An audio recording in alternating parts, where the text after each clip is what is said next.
श्रीमती मोहरी देवी तापड़िया शिक्षा शास्त्री महाविद्यालय जसवंतगढ़ जिला नागौर में जयपाल सिंह शेखावत शिक्षा शास्त्री प्रथम वर्ष का 5वां पेपर विषय अवबोध।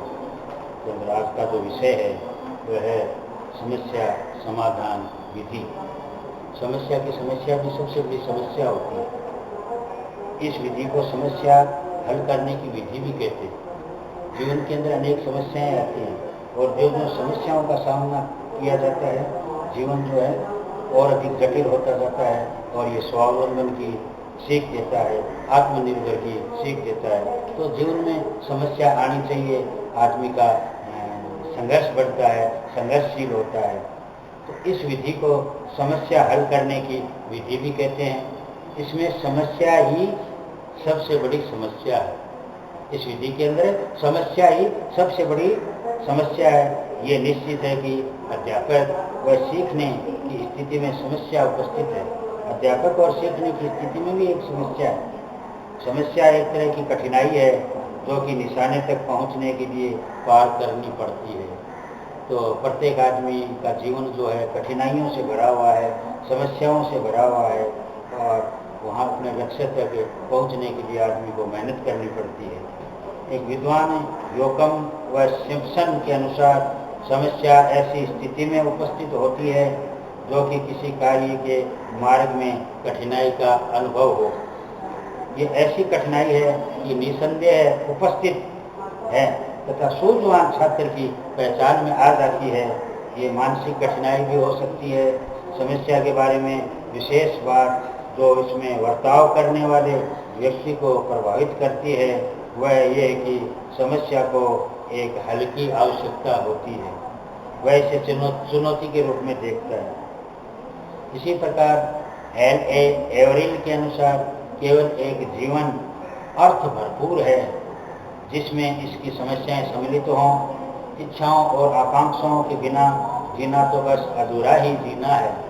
इच्छाओं और आकांक्षाओं के बिना जीना तो बस अधूरा ही जीना है और बीच में लटकते रहना है। मानव जब जन्म लेता है तभी से समस्याएं शुरू हो जाती हैं।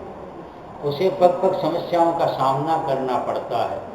बालक होता है, शुरू में 6 महीने सोता रहता है, घुटनों के बल चलता है, उठने की कोशिश करता है, चारपाई को पकड़ के चलता है, दौड़ने लगता है, ठोकरें लगती हैं, गिरता रहता है, पड़ता रहता है, उठता रहता है और अंततः चलना सीख जाता है। वह स्नान करना, अपने कपड़े पहनना, धीरे धीरे कर्मिक विकास होता है।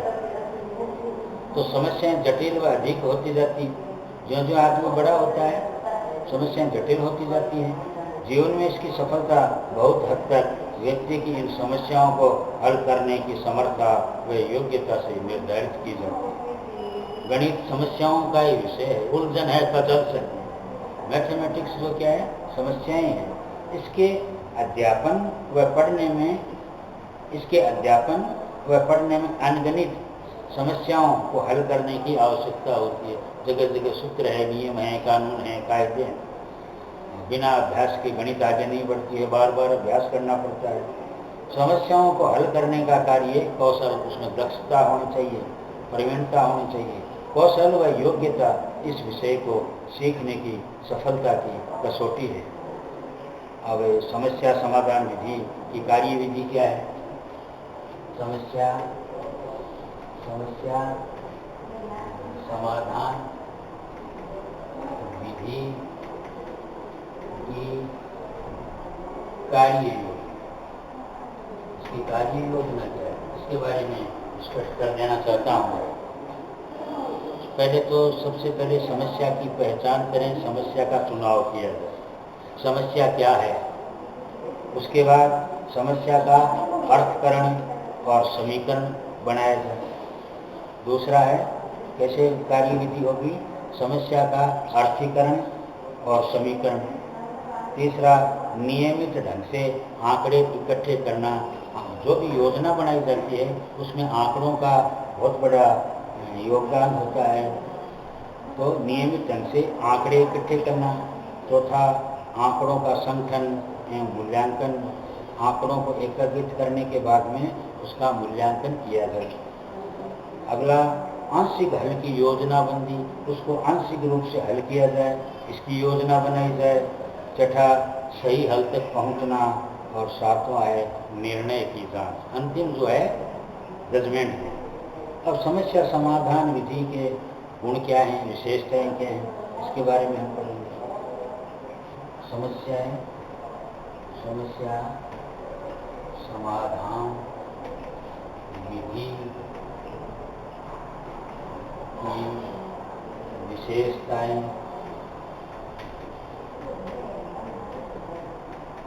एवं गुण। गुण क्या है? तो समस्या के अंदर भी विशेषताएं हैं, गुण। जीवन में समस्याएं आनी चाहिए, इससे आदमी अनुशासनहीन छोड़ता है, उच्छृंखलता छोड़ता है। समस्या से आदमी चिंता करता है और चिंता के द्वारा ही किसी बात का, किसी वस्तु का, किसी समस्या का हल निकाला जाता है। इस विधि के गुण हैं विद्यार्थियों में स्वावलंबन, अपना काम खुद करो, दूसरे के भरोसे काम मत छोड़ो। दूसरे से भरोसे काम छोड़ने का मतलब अपने आप को परेशानी में डालना है। तो स्वावलंबन एवं स्वाध्याय की आदत का निर्माण करें। जब भी खाली समय हो, जब भी आदमी फुर्सत में हो, स्वाध्याय अपने आप पढ़ने बैठ जाएं। पहले स्कूलें कॉलेजें भी नहीं थी, गाँव के अंदर 5वीं 8वीं की दूर दराज तक जाते थे तो लोग क्या करते थे, अपने आप स्वाध्याय करते थे, अध्यापक भी नहीं मिलते थे। तो ये सबसे बड़ा गुण है विद्यार्थियों के अंदर। समस्या समाधान विधि के अंदर स्वावलंबन की सीख मिलती है, आदमी आत्मनिर्भर होता है और स्वाध्याय की, अपने आप पढ़ने की आदत का निर्माण होता है। दूसरा, माध्यमिक विद्यालयों के शिक्षार्थी किशोरावस्था के होते हैं, यानी 10वीं की जो स्कूलें हो जाती है उसमें बालक किशोरावस्था तक पहुंच जाता है, 11 से 14 साल। ये विकास काल समस्या प्रधान होता है और किशोरावस्था आदमी निर्णय नहीं ले सकता। एक तूफान की उम्र होती है, आक्रोश की उम्र होती है। इस उम्र के अंदर जो है समस्या सबसे बड़ी प्रधान होती है। अतः समस्या समाधान हेतु यह उपयुक्त समय होता है। किशोरावस्था के अंदर समस्या समाधान, समस्याएं ज़्यादा आती हैं और बालक आक्रोशित रहता है। समस्या समाधान हेतु यह उपयुक्त समय होता है। छात्रों के अंदर लोकतांत्रिक विधि से परस्पर विचार विमर्श करने के कौशल एवं अभिव्यक्ति का विकास होता है। लोकतांत्रिक विधि के अंदर बालक के अंदर राष्ट्र प्रेम की भावना का विकास होता है, देशभक्ति की भावना का विकास होता है, साहस है। छात्रों में लोकतांत्रिक विधि से परस्पर विचार विमर्श करने के कौशल और अभिव्यक्ति का विकास होता है। अगला है छात्रों के अंदर तर्क शक्ति का विकास होता है, वह चिंतन करता है, किसी निर्णय तक पहुंचने का उपाय करता है आदि उच्च स्तरीय मानसिक क्रियाओं के विकास का अवसर होता है। छात्रों की रुचि है, अवधान है, रुकावट है एवं उत्साह से अधिगम प्रक्रिया में संलग्न रहते हैं। छात्र रुचि के अनुसार, अवधान यानी रुकावट के कारण एवं उत्साह से अधिगम प्रक्रिया यानी सीखने की जो प्रक्रिया है उसमें संलग्न रहते हैं। ये समस्या समाधान विधि का गुण है। यह उपागम परंपरागत स्मृति स्तर के शिक्षण का स्त्रोत उत्पन्न करता है। छात्र पाठ में आध्योपात्र सक्रिय रहते हैं। छात्र पाठ में आध्योपात्र सक्रिय रहते हैं। क्रिया द्वारा सीखने के सिद्धांत के अनुसार, क्रिया द्वारा सीखना यानी करके सीखना के सिद्धांत के अनुसार विद्यार्थियों में आत्मसंतोष मिलता है। यह उपागम, ये जो समस्या समाधान विधि है, ये उपागम छात्रों के अंदर व्यक्तिगत विभिन्नताओं के अनुकूल, प्रत्येक आदमी भिन्न भिन्न रूप का होता है, आदतों के अनुसार, रुचियों के अनुसार, अपने अपने परिवारों से, अलग अलग संस्कारों से, तो व्यक्तिगत विभिन्नताओं के अनुकूल सभी छात्रों को अपनी गति से सीखने व सक्रिय रहने का मनोवैज्ञानिक आधार प्रस्तुत करता है। तो ये तो थी समस्या समाधान विधि के गुण थे, विशेषताएं थी, और अब इसमें कुछ दोष भी है। दूसरा है कोई भी विधि हो, गुण दोष तो होते ही हैं, जितने गुण हैं उतने दोष हैं।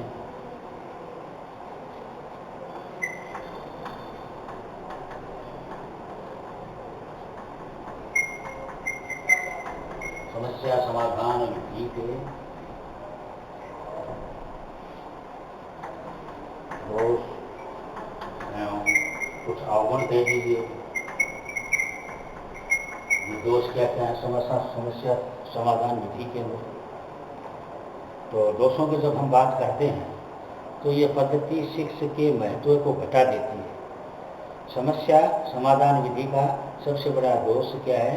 ये पद्धति शिक्षक के महत्व को घटा देती है। फलतः कक्षा में अनुशासनहीनता की समस्याएं पैदा हो जाती है। समस्या समाधान विधि के अंदर क्या होता है?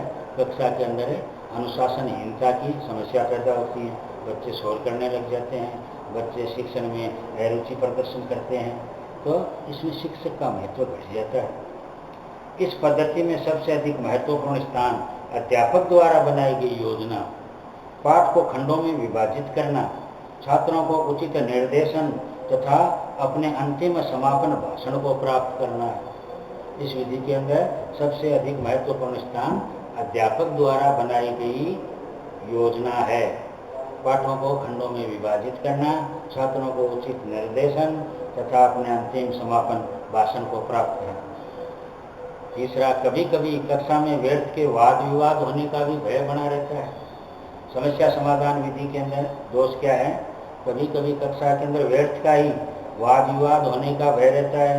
छात्र मूल विषय को भूलकर इधर उधर का वाद विवाद कर समय नष्ट कर देते हैं।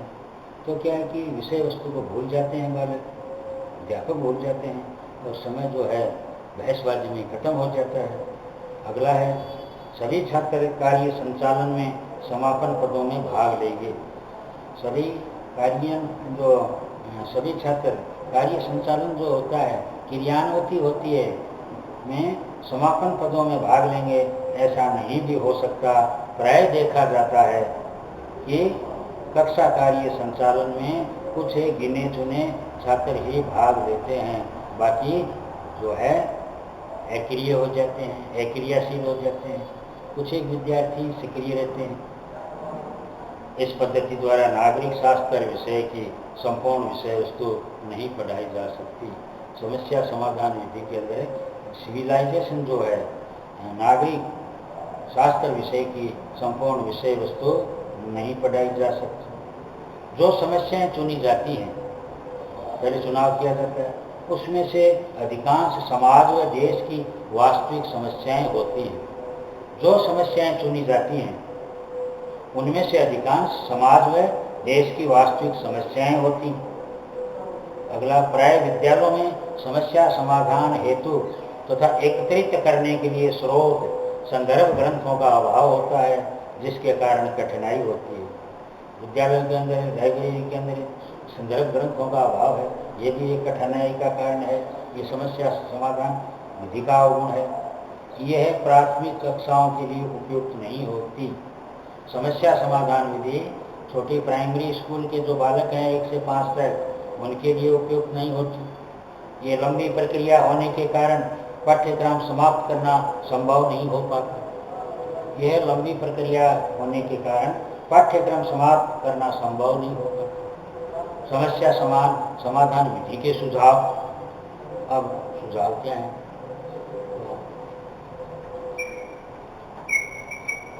सुझाव तो जब हमें समस्या समाधान विधि के गुणों का और अवगुणों की समीक्षा करते हैं, विवेचना करते हैं, तो एक नए विचार सोचते हैं, नई बात आती है।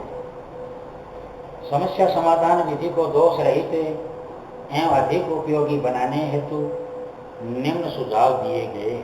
क्या है? अध्यापक को चाहिए कि वह समूह निर्माण यानी समूह निर्माण करे, अलग अलग 5-5 6 दल बना ले। अध्यापक को चाहिए कि वह समूह निर्माण व कार्य निर्धारण अत्यंत सावधानी से करें। ऐसा करते समय अध्यापक को छात्रों के मानसिक स्तर, उनकी आर्थिक व सामाजिक अवस्था में तथा व्यक्तिगत विभिन्नताओं का पूरा ध्यान रखना चाहिए। तो समूह बनाते समय, दल बनाते समय व्यक्तिगत विभिन्नताओं का पूरा ध्यान रखना चाहिए। ये कार्य अध्यापक का है। अध्यापक को चाहिए कि वे छात्रों को कक्षा कार्य में समान रूप से भाग लेने के अवसर प्रदान करें। अध्यापक को क्या कि पूरी कक्षा कक्ष को ही क्रियाशील रखना है, समान रूप से सभी विद्यार्थी भाग लें, ऐसा अवसर प्रदान करें। अच्छे परिणाम प्राप्त करने हेतु उसे इस पद्धति के साथ ही अन्य पद्धतियों का भी सहारा लेना चाहिए। समस्या समाधान विधि के सुझाव हैं, अच्छे परिणाम हो, अच्छी गुणवत्ता है, अच्छा उनका निर्णय हो। अच्छे परिणाम प्राप्त करने हेतु उसे इस पद्धति के साथ ही साथ अन्य पद्धतियों का भी सहारा लेना चाहिए। अगला, कमजोर छात्रों के लिए क्या किया जाए? अध्यापक का क्या काम है? समस्या, कमजोर छात्रों को विशेष सुविधाएं प्रदान की जानी चाहिए। जो बालक शंकालु हैं, झिझकते हैं, उनको मुख्य भूमिका अदा करने के अवसर देकर अध्यापक उनकी झिझक शंका को दूर करें। अध्यापक को जो कमजोर विद्यार्थी आगे बैठाएं, उनको वातावरण तैयार करें, उनसे बार बार सवाल पूछें, उनकी झिझक को, उनकी शंकाओं को दूर करें। व्यर्थ तथा असंबंधित वाद विवाद को प्रोत्साहन नहीं देना चाहिए। कक्षा के अंदर किसी बात का व्यर्थ ही बिना मतलब वाद विवाद हो जाए, उस चीज़ को प्रोत्साहन नहीं देना चाहिए। गुरुजी को उसमें रुचि नहीं लेनी चाहिए। यदि ऐसा हो तो अध्यापक को अपने कुशल निर्देशन के द्वारा उसे रोक कर विषय से संबंधित कर देना चाहिए। इस पद्धति का प्रयोग केवल कुशल एवं दक्ष अध्यापक को ही करना चाहिए। समस्या समाधान विधि जो है, इसका जो सुझाव है, हर अध्यापक के लिए संभव नहीं है। इस विधि का प्रयोग केवल जो कुशल है, दक्ष है, निपुण है, उनको ही करना चाहिए। अब समस्या को चुनने के लिए आवश्यक बातें क्या है? समस्या कैसे चुनी जाए? जब शिक्षक किसी समस्या को बालकों के सामने प्रस्तुत करें तो उसे कुछ आवश्यक बातों का ध्यान रखना चाहिए। अध्यापक को भी कुछ विशेष बातों का ध्यान रखना चाहिए। समस्या बालकों के मानसिक स्तर के अनुसार होनी चाहिए। समस्या कैसी हो? बालकों के मानसिक स्तर के अनुसार होनी चाहिए। समस्या स्पष्ट होनी चाहिए। समस्या बालकों के लिए उपयोगी होनी चाहिए। समस्या का बालकों के जीवन से संबंध होना चाहिए। समस्याओं को सुलझाने के लिए आवश्यक सामग्री सरलता से उपलब्ध हो जानी चाहिए। अब इसके अंदर जो है समस्या समाधान विधि के सोपान क्या हैं, ये हम पढ़ेंगे।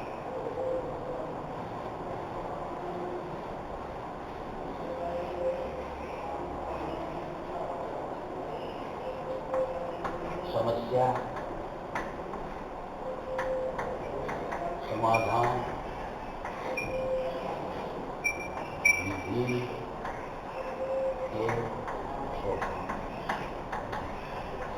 सोपान की जब हम बात करते हैं तो समस्या समाधान विधि को निम्नलिखित पद हैं। एक तो जो है इसके अंदर समस्या अनुभूति, दूसरा समस्या अभिसूचन, समस्या की व्याख्या डिस्कशन ऑफ द प्रॉब्लम, समस्या का विश्लेषण, अलग अलग खंडों में विभाजित करना, तथ्य संकलन, संभावित समाधान, समाधानों का परीक्षण एवं सत्यापन, समाधानों का मूल्यांकन। ये 8 बिंदु हैं समस्या समाधान के सोपान हैं। समस्यानुभूति जो है शिक्षार्थियों को समस्या की अनुभूति कराएगी, बालकों को समस्या की अनुभूति कराएगी। उपयुक्त वातावरण तथा स्थिति को निर्माण कर शिक्षक शिक्षार्थियों की अनुभूति कराता है कि वह समस्या उसकी स्वयं की है। उदाहरण, भारत में बेकारी की समस्या की अनुभूति कराने हेतु शिक्षक बेकारी के दुष्परिणामों की ओर छात्रों का ध्यान आकर्षित करता है। क्या करना चाहिए अध्यापक को? समस्यानुभूति कराने के लिए भारत में बेकारी है, बेरोजगारी है, जनसंख्या बढ़ रही है, कंपटीशन बढ़ रहा है, समस्या की अनुभूति कराने हेतु शिक्षक बेकारी के दुष्परिणाम हैं, भारत गरीब हो जाएगा, हमारे भौतिक संसाधनों में कमी आ जाएगी, हमारा जीवन कष्टमय हो जाएगा, तो कल हम समस्यान विधि के पद हैं या सोपान हैं उनके बारे में अध्ययन करेंगे। थैंक यू, धन्यवाद।